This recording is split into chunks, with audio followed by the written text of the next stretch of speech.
This story takes place in Clear Lake, Texas, an area known for aerospace professionals and upscale neighborhoods. However, this perception would change on a July afternoon in 2003 when a teenager went to visit her girlfriend at her home and instead found four people shot and killed inside. When police arrived on the scene, they were shocked. There was blood everywhere, on the walls, and soaked into the couch. The victims were identified as 18-year-old Emily, who lived in the home at the time, her boyfriend James, 21-year-old Joshua, and 18-year-old Rebecca. It appeared as if the victims were watching TV and were ambushed by the attackers. They were laying on the couch with their feet up. It did not seem that they were alarmed at all. Rebecca appeared to be killed while dialing 911. She had just enough time to dial the 9 and the 1 before the attacker noticed and beat her to death. Rebecca was shot 6 times and pistol whipped.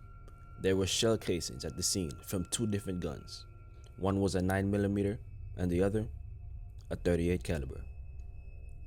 This indicated that the attack was carried out by 2 individuals. There was also no signs of forced entry, implying that the victims knew their attackers. The big question that detectives had to figure out was motive. Who would want these 4 teenagers killed in such a violent way, and why? Soon after, the detective discovered that the 2 men that were killed were involved in drugs, which may have played a part in a motive. James was living a very dangerous life, and eventually being joined by his cousin Joshua as a helper, ultimately exposing the 2 ladies to that lifestyle. At the scene of the crime, detectives counted 21 shots that had been fired. 17 hit their target. There were no weapons at the scene of the crime. 3 of the victims died of gunshot wounds. Although Rebecca had been shot 6 times, the cause of her death was blunt force trauma to her head. Police also figured out that Emily lived in the house by herself after her father remarried and moved into a new home with his new wife. The house became known as a party house, and it wasn't uncommon for drugs to be used at these parties. When detectives spoke with neighbors, nobody reported hearing gunshots. It was summer and everyone had their doors closed with the AC on max. However, one neighbor reported seeing a young man and young woman walking down the sidewalk dressed in all black. A forensic artist was then brought in to create a sketch. The couple were described as white and appeared to be older teenagers. For the most part, they appeared to be average-looking individuals, except that the female had unusually large eyes. After a couple of hours, they were able to get a rough sketch of how the couple looked. The detectives took the drawings to the Clear Lake High School the victims attended, but this was a dead end. Detectives began looking into the Mexican cartel, since one of the victims, Joshua, had ties to them through family. But this was also a dead end. The case was beginning to turn cold until 3 years later when Rebecca's father took things into his own hands. He started by raising a $100,000 reward for any information leading to the arrest of the attackers. He also used some of that money to place the police sketch on billboards all along the highways going into and leaving out of Clear Lake. Soon after, an anonymous call claimed to have recognized the girl in the photo from an AA class. The caller also claimed that she would often brag about the murders. She also revealed one detail that led detectives to take the call seriously: the fact that one of the victims was killed while trying to call 911. This is something only the killer would know. The caller identified her as 20-year-old Abella. When detectives pulled up her image, it matched the sketch almost perfectly. Abella attended high school with 3 out of the 4 victims.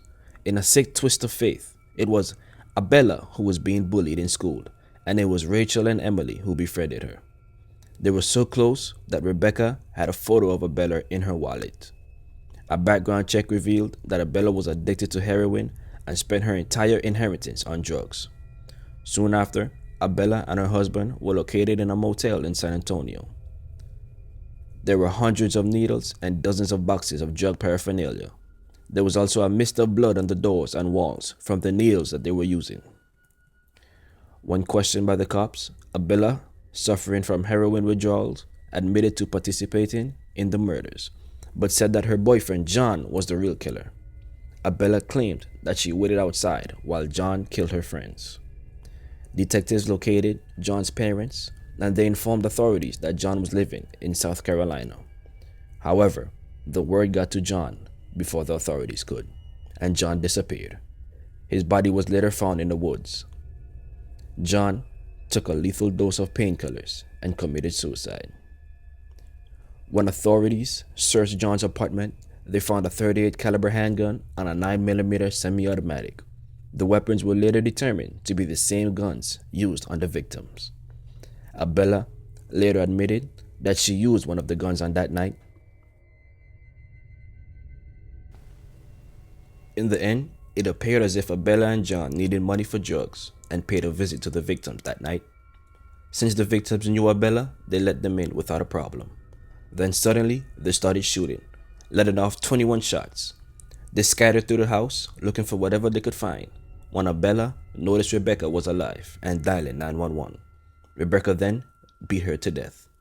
Abella was charged and convicted of capital murder, and since she was 17 at the time, she was spared the death penalty, and she was sentenced to life in prison.